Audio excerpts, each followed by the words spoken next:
Selamat datang di Wacana. Kita semua, saya yakin pernah ya ada di persimpangan jalan itu. Di satu sisi, ada aturan yang sangat jelas, hitam di atas putih. Di sisi lain, ya ada nurani kita yang kadang berbisik kalau melakukan hal yang sedikit berbeda, bahkan mungkin melanggar aturan, itu akan membawa hasil yang jauh lebih baik. Betul sekali. Dan dilema itulah yang akan kita bedah hari ini. Sebuah pertanyaan inti dalam dunia profesional yang kami angkat dari materi sumber, apakah seorang profesional dibenarkan melanggar aturan demi apa yang ia yakini sebagai kebaikan yang lebih besar? Saya di sini akan mempertahankan posisi bahwa ketaatan pada prinsip dan aturan itu adalah ya napas dari integritas profesional, sesuatu yang tidak bisa ditawar. Nah kalau saya justru akan melihatnya dari sudut pandang yang berbeda. Menurut saya, fokus pada hasil akhir yang baik dan katakanlah karakter bajik dari si pengambil keputusan itu bisa jadi alasan yang sangat kuat untuk sedikit menyimpang dari aturan yang terlalu kaku, terutama dalam situasi-situasi yang pelik ya. Begini, cara saya melihatnya itu sangat mendasar. Kalau kita mau tahu satu tindakan itu benar atau salah, kuncinya itu bukan pada hasilnya, tapi pada prinsip di baliknya. Ini kan inti dari etika deontologi. Pertanyaannya bukan apa hasil yang terbaik, tapi apakah tindakan ini bisa dibenarkan untuk semua orang di setiap waktu tanpa ada pengecualian. Kalau jawabannya tidak, ya sudah, tindakan itu salah. Titik. Bagi seorang profesional, aturan dan kode etik itu bukan sekedar hiasan. Itu adalah sebuah janji. Janji pada publik, pada klien, pada sistem. Kepatuhan pada janji inilah yang membangun kepercayaan, dan kepercayaan adalah segalanya. Jadi, melanggar aturan, bahkan dengan niat menolong sekalipun, itu seperti membuat retakan kecil di sebuah bendungan. Awalnya mungkin kecil, tapi lama-lama bisa menjebol seluruh fondasi kepercayaan itu. Saya paham sekali logika itu, tapi kan dunia nyata tidak sesederhana itu. Aturan itu penting, saya setuju, tapi kita ini manusia, bukan robot yang diprogram untuk sekedar mengikuti perintah. Nah, disinilah dua kerangka berpikir lain menjadi sangat relevan. Pertama, utilitarianisme. Pertanyaannya sederhana saja. Tindakan mana yang membawa kebahagiaan paling besar untuk jumlah orang yang paling banyak? Aturan yang kalau ditegakkan justru bikin lebih banyak orang sengsara, ya buat apa dipertahankan mati-matian? Kedua, dan ini yang lebih personal, adalah etika kebajikan. Fokusnya bergeser. Bukan lagi apa yang harus saya lakukan, tapi saya ini mau jadi profesional yang seperti apa? Apakah saya mau dikenal sebagai orang yang kaku, yang taat aturan secara buta, atau sebagai orang yang bijaksana, yang punya empati dan berani mengambil keputusan sulit demi kebaikan? Kewajiban profesional itu bukan cuma pada lembaran peraturan, tapi pada kemanusiaan itu sendiri. Oke. Ini kedengarannya bagus sekali di tataran teori, tapi coba kita seret ke kasus nyata dari materi kita. Ada seorang dosen yang mempergoki mahasiswanya mencontek saat ujian akhir. Mahasiswa ini kalau sampai gagal, dia akan di-drop out. Dia memohon ampun, bilang kalau dia tulang punggung keluarga. Apa yang harus dilakukan dosen ini? Bagi saya, jawabannya meskipun berat, sangat jelas. Kewajiban dosen adalah menegakkan integritas akademik. Sanksi harus diberikan sesuai aturan. Ini bukan soal kejam, ini soal keadilan. Keadilan bagi ratusan mahasiswa lain yang sudah belajar jujur, yang mungkin begadang semalaman. Kalau dosen ini memberi pengecualian, pesan apa yang dia kirimkan ke seluruh mahasiswa? Bahwa aturan hanya berlaku bagi mereka yang tidak punya cerita sedih. Integritas sistem jadi taruhannya di sini. Tunggu dulu. Anda menggunakan kata keadilan, tapi definisi keadilan Anda itu menurut saya sangat sempit. Keadilan itu bukan berarti pukul rata tanpa melihat konteks kan? Menghancurkan masa depan seorang anak muda karena satu kesalahan fatal. Apakah itu adil? Pendekatan Anda itu, maaf, terdengar dingin dan tidak manusiawi. Coba deh kita hitung pakai kacamata utilitarian. Di satu sisi, ada kerugian. Satu orang kehilangan masa depannya, keluarganya menderita, masyarakat kehilangan satu calon tenaga kerja produktif. Di sisi lain, apa keuntungannya? Menegakkan sebuah aturan yang abstrak. Kalkulasinya sama sekali tidak seimbang. Anda salah. Keuntungannya itu bukan abstrak, tapi sangat konkret. Menjaga kepercayaan pada nilai sebuah ijazah. Jika mencontek bisa lolos dengan mudah, apa artinya gelar sarjana dari universitas itu nanti? Kepercayaan ribuan mahasiswa dan seluruh masyarakat pada sistem itu, nilainya jauh lebih besar daripada nasib satu individu yang, dan ini penting, dengan sadar memilih untuk berbuat curang. kewajiban utama dosen ada di situ. Saya tidak bilang dia harus dibebaskan tanpa sanksi, bukan itu koinnya. Tapi sanksi itu tujuannya apa? Menghukum untuk memberi kepuasan atau mendidik untuk memperbaiki? Etika kebajikan akan bertanya, tindakan apa yang paling menunjukkan karakter dosen yang bijak dan peduli? Mungkin bukan dengan langsung mengeluarkan mahasiswa itu, mungkin dengan memberinya nilai 0, tapi memberinya kesempatan kedua lewat tugas esai yang sangat berat tentang plagiarisme dan integritas, atau mungkin skorsing 1 semester untuk merenung. Sanksi yang bersifat formatif, yang membangun karakter, bukan yang punitif dan menghancurkan. Bukankah tujuan pendidikan itu membentuk manusia, bukan menyingkirkannya? Anda tadi bilang sanksi formatif.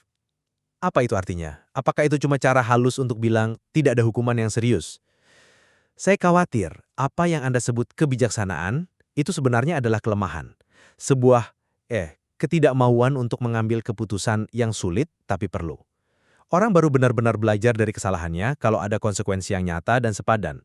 Mengajarkan bahwa aturan bisa dinegosiasikan kalau kita punya cerita sedih, itu pelajaran yang sangat berbahaya untuk masa depan mahasiswa itu sendiri dan orang lain. Justru sebaliknya. Mengajarkan bahwa aturan adalah segalanya. Dan manusia bukan apa-apa, itu yang berbahaya. Tapi mari kita geser ke contoh lain yang lebih besar, yang juga ada di materi kita. Gimana dengan perusahaan yang secara legal 100% taat hukum? Memanfaatkan celah regulasi pajak untuk tidak membayar pajak atau membayar sangat sedikit. Menurut logika Anda, mereka tidak salah kan? Mereka patuh pada aturan tertulis. Mereka tidak melanggar hukum, itu betul. Tepat. Mereka tidak melanggar hukum, tapi tindakan mereka jelas-jelas tidak etis. Mereka merugikan masyarakat luas, merampas dana yang seharusnya bisa untuk sekolah, rumah sakit, dan infrastruktur. Ini bukti paling telak bahwa kepatuhan pada aturan saja tidak cukup. Seorang utilitarian akan langsung mengutuk tindakan ini karena dampaknya sangat merugikan bagi mayoritas. Dan seorang penganut etika kebajikan akan bertanya, pemimpin macam apa yang dengan sengaja memperkaya diri sendiri dengan cara yang membebani orang banyak? Karakter mereka busuk, meskipun kelakuan mereka legal. Ini menunjukkan ada standar moral yang lebih tinggi dari sekedar hukum. Saya setuju sekali bahwa contoh itu adalah masalah etis yang serius. Tapi saya melihat sumber masalah dan solusinya secara berbeda. Bagi saya, masalahnya bukan pada prinsip ketaatan pada aturan, tapi pada kualitas aturan itu sendiri. Dalam kasus ini, hukum pajaknya yang buruk, lemah dan penuh celah. Solusinya bukan dengan mendorong setiap CEO untuk bertindak berdasarkan nurani mereka masing-masing. Karena nurani setiap orang bisa berbeda-beda dan seringkali bias untuk kepentingan pribadi. Itu resep menuju anarki. Jadi kita harus diam saja dan menunggu hukumnya berubah, yang mungkin butuh waktu puluhan tahun sementara kerusakannya terus berjalan. Itu kan terlalu pasif. Bukan diam. Solusi yang benar, yang sejalan dengan prinsip universal, adalah para profesional dan perusahaan itu harus mematuhi hukum yang ada sambil secara transparan dan aktif mengadvokasi perbaikan hukum tersebut, berjuang di parlemen, mendukung kebijakan publik yang lebih adil. Tindakan etisnya di situ, bukan dengan secara diam-diam membuat aturan sendiri. Karena kalau setiap orang boleh jadi hakim atas aturan mana yang mau diikuti dan mana yang tidak, standar objektif akan hilang. Yang tersisa hanyalah kekacauan dan siapa yang paling kuat, dia yang menang. Kepercayaan pada sistem akan runtuh total. Bukan sekedar teknisi atau pelaksana perintah. Ini membawa kita ke pertanyaan yang lebih dalam. Dari mana sebenarnya otoritas moral seorang profesional itu datang? Apakah murni dari buku peraturan atau kode etik yang tebalnya ratusan halaman itu? Tentu saja dari situ sumber utamanya. Otoritas moral seorang profesional lahir dari komitmennya pada kewajiban yang melekat pada profesinya. Sumpah dokter, kode etik jurnalis, aturan bagi seorang akuntan. Itulah yang mendefinisikan profesi mereka. Profesionalisme adalah tentang menempatkan kewajiban itu di atas kepentingan pribadi, bahkan di atas rasa kasihan sesaat.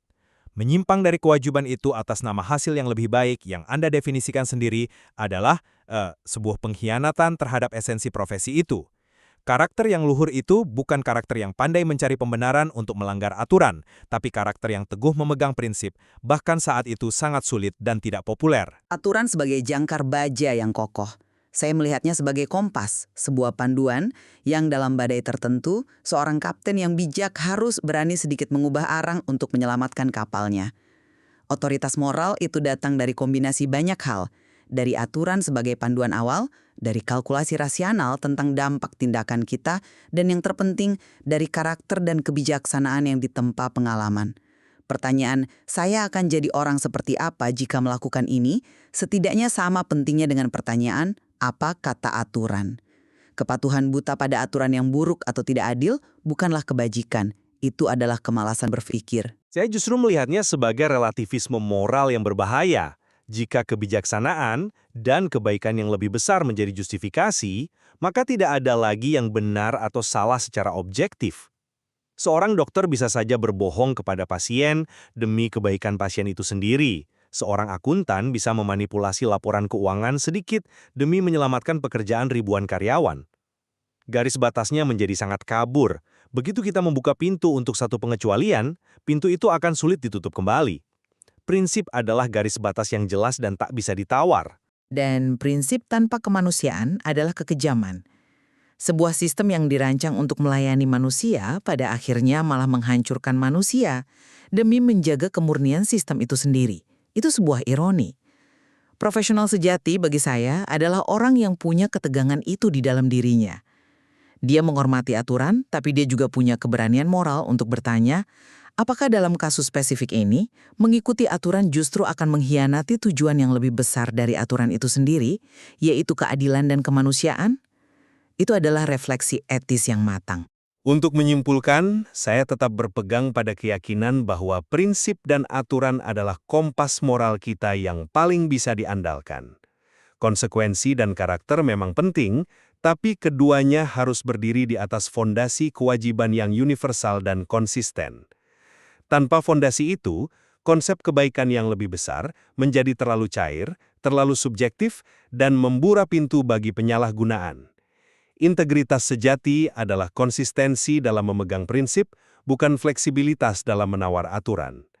Kepercayaan publik, yang merupakan aset paling berharga bagi setiap profesi, dibangun di atas fondasi ini.